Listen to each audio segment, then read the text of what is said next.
Hello, I'm Brian Fox. Welcome to my channel, I Hate Rock Music. And today I'm going to do another in a series of great Seattle bands you've probably never heard of.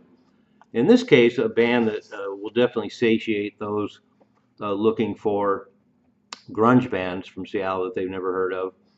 And they also have a connection with Pearl Jam and Mother Love Bone and Green River and Love Battery. And that's because Bruce Fairweather was in the band on bass. And of course, he ended up playing in Love Battery and Green River and was in Green River. And the rest of the band was Chris Tilden on vocals, Mark Patterson on guitar, who ended up being in a group called Son of Man. I'll be doing a separate video on Son of Man. There's another great Seattle band. And then Rich Stuverud on drums.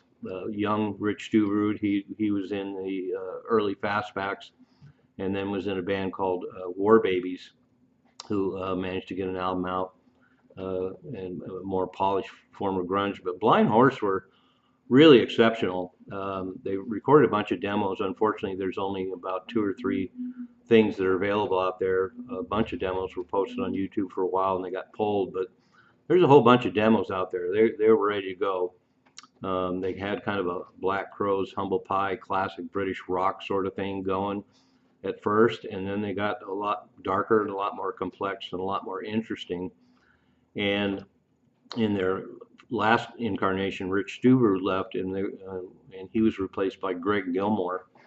There's even a big write-up in the local music paper, The Rocket, Blind Horse, up-and-coming band, and a complete interview with Greg Gilmore talking about them and how they evolved and became so much more interesting and darker, and they counted him in. And so they were all set to be signed by Sub Pop, and it just didn't happen. It fell through, and so the band was over. It's kind of surprising to me that they weren't offered the chance to sign to another label, because they checked all the boxes. Great singer, killer rhythm section, really cool guitar player, great songs. Anybody that loves Mother Love Bone and loves Pearl Jam will find a lot to enjoy here. They're really a quality band, and slightly less noisy than a lot of the early grunge bands per se, and definitely had more classic rock elements, and it really made them exceptional. And so Blind Horse, once again, I'll post what demos there are available down below. And you can check them out. And I think if you like that classic Seattle sound, this is one of the best bands that didn't make it. Doesn't have a lot of material out there, but what little there is shows that they were really a great band, and it's really a loss. It's really too bad Sub Pop didn't sign them, put out an album, because they, as I pointed out, they checked all the boxes. Really great Seattle band, and maybe at some point their demos will get released, because a lot of that stuff is starting to surface now and come out.